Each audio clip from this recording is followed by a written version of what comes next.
Check, check, check, check, check, check, check, check, check, check, check, check, check, check, check, check, check, check, check, check. Checkity, check, check, check, check.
Okay, I don't know who's here, but this is dropping into Pipeline Audio number 31. And it's just some updates. It's going to be a short one, unless anybody has some questions. If you do, type in the chat, YouTube or Facebook. They'll that Restream relay thing's actually working. And I pay $20 a month for it, so please use it. But it'll bring a chat in from wherever you are.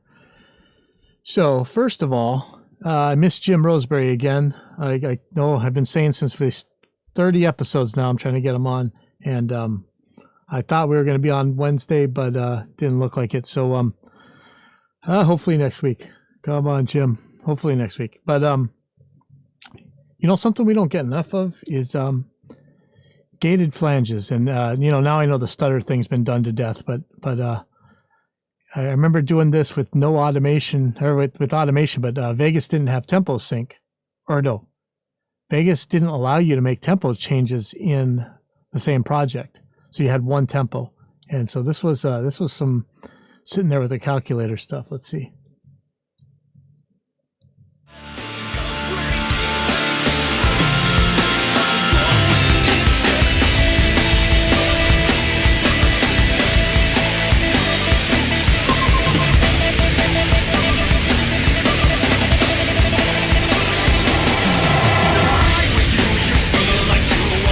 So that was Arvin's Garden.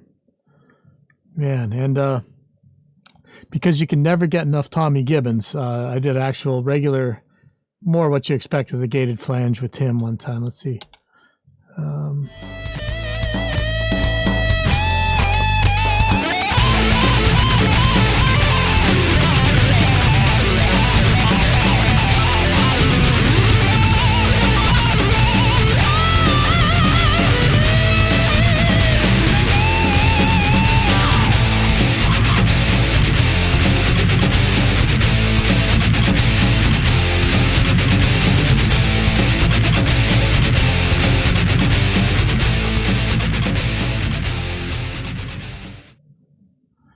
Okay, so you can never have enough gated flange, and you can never have too much of Tommy Gibbons. And if you didn't get a chance to see him on the Colbert Show, just go on Google and type in the episode with Flaw, and you'll see that. So the next thing, I know this comes and goes. It sounds like I've had to start and stop this 100 times. Every once in a while, I get something done. Back in the day, I was able to make Reaper with Justin and Christoph Theobald. And more recently, I've done a few plugins with Alex from Audio Assault. And, we're always trying to do things. And lots of times I'm a part of something. I barely ever get paid for it. And that's not like a starving artist thing, like where, I say I barely ever get paid, but I'm driving a Mercedes. No, I mean, I really barely. I'm a bad businessman. You guys know that.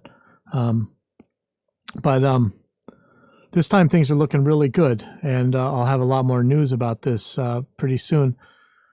But you know how I usually do things. It's just all about making life simpler. I know a lot of people go for the flash and stuff, but I just want to make mixing and recording more ergonomic. And I always believe that the easier it is for you to do something, the more time you'll have to spend on stuff that actually matters. And so it's going to end up sounding better in the end.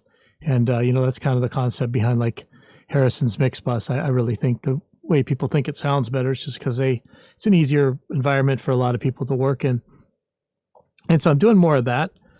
So you guys, you probably have an idea of the kinds of things that are coming out. Very utilitarian. You may not think it's flashy or whatever, but it's exactly what I need when I'm working. And I'm pretty happy. I talked to a lot of programmers, and we found a guy who is absolutely great.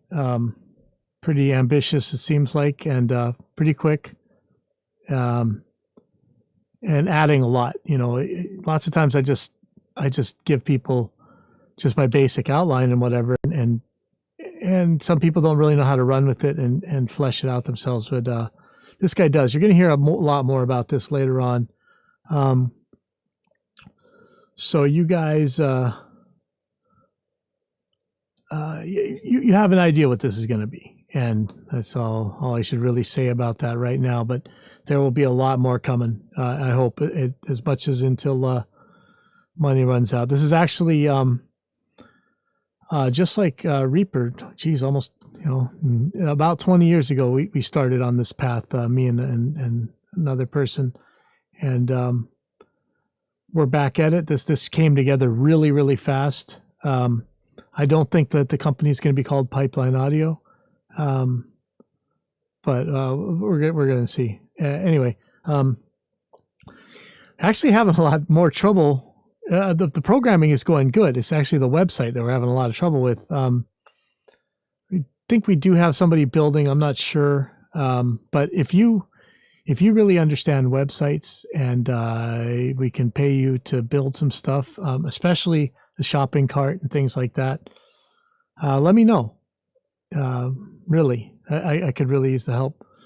And it's a paying job. This isn't one of my normal things because, I don't got any money because, again, I'm horrible at the business side. No matter how much the products I'm involved in sell, I barely ever get a piece of them.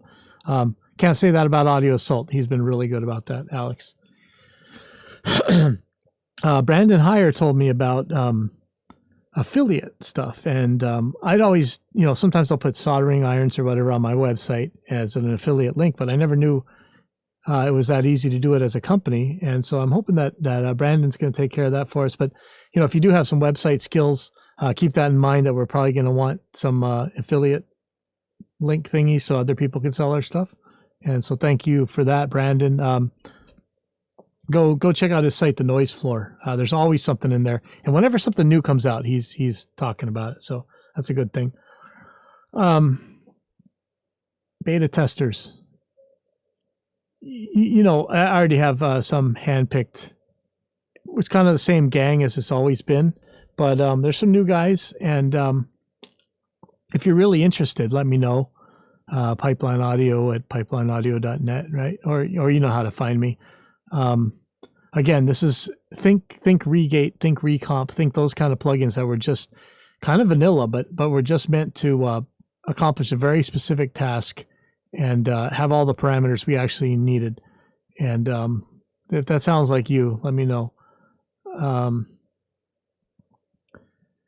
So, my philosophy, like I say, it's to make life simple. Make life simple, make life ergonomic, get work done, So that's what it is. And not that we don't have a good GUI guy right now, and I'm actually talking to a couple of them, but if you're really into GUIs, let me know. Let me know right away. If you know anybody who is, also let me know, please, as quick as you can. Another note, it's not so music related, but some of you guys know I spent my life pretty sick most of the time, and that's kind of why I'm good at soldering, because I couldn't necessarily go out and do things. And that sounds funny because a lot of you guys see videos of me at the skate park every day or whatever, but I try really hard to have a window of time where I can get out and exercise. But even then, lots of times that gets cut short. It's not so bad anymore. Most of the time nowadays, I can get out for half an hour a day. And I know I'm too old to do that anymore, but I'm doing it anyway. So that side's okay, but I'm still, the underlying problem was still there. But recently, thanks to science and its constant progress, a lot of the biological side was taken care of, but I still have some, I think it's like scars in my brain from that. And since I don't have to fight it so hard, I've kind of weirded out, and my life has shrunk down to kind of like a 2-mile radius, and that is really pathetic. And so my doctor and most of the medical community I've been reading, they just told me to go make a living room on wheels. And so all that said, just pretty much means buy a van and make it comfortable so I can lie in it if I get too sick. But this gets back to, all our tinkering and DIYing and stuff. And I figure, one of the scariest things, especially for somebody like me, is your battery not starting. So so you guys tinkerers out there, let me know what you think of this. I read a lot about battery isolators, and I used to have the dual battery set up on the Jeep. It was the lead acid battery, or I think it might have been a gel battery to start the car, and then a deep cycle battery, and I think they're AGMs now, like the glass thing, for my winch and spotlights and things like that. But in a modern van, I don't really think I need a whole secondary auxiliary circuit. I think I just want another battery to run, like, the radio or maybe the fans or lights or whatever. Just your regular car circuit. I don't want to move everything to the auxiliary circuit. So instead of isolating the auxiliary battery when things are off from the main system, what I wanted to do is just isolate the starting battery from discharging at all. And I've seen the battery to battery chargers. I've seen the VSRs or whatever, the solenoid things to isolate the batteries. So what I really want to do is just isolate the starting and charging battery when the car's off. And so if you let me, you got any ideas on how to do that? Or if that's a really stupid idea, I did realize that if I was using a solenoid controlled one and the auxiliary battery ran all the way down, there was not really a way to switch back to the, you don't have any power to switch the auxiliary in. But I was thinking maybe the ignition circuit itself, the key on the start position, could just make the circuit between the charging battery and the relay to switch them both on again. Let me know if that makes any sense. If you need to clear it up, just talk to me about it, because I do want to know more about that. And I guess just one more little thing. You guys, many of you know how just important DistroKid and Patreon are nowadays.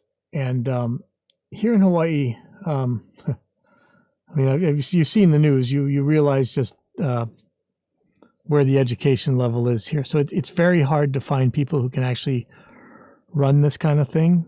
I really need somebody that bands here can pay to run their DistroKid for them, and especially to run their Patreon and stuff, because this is complicated stuff, even no matter how good you are. I mean, I see the guys who make a lot on Patreon, but even just to keep up on it, it's pretty tricky stuff. And DistroKid, there's not much.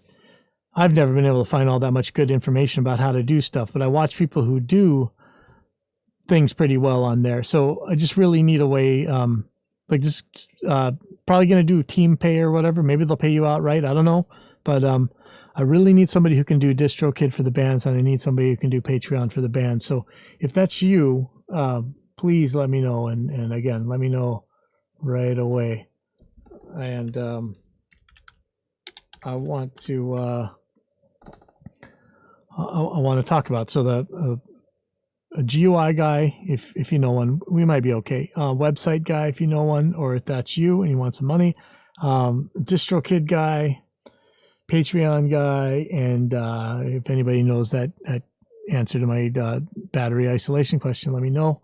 But yeah, like I said, it's gonna be a short one, and I will gated flange at you later. See ya.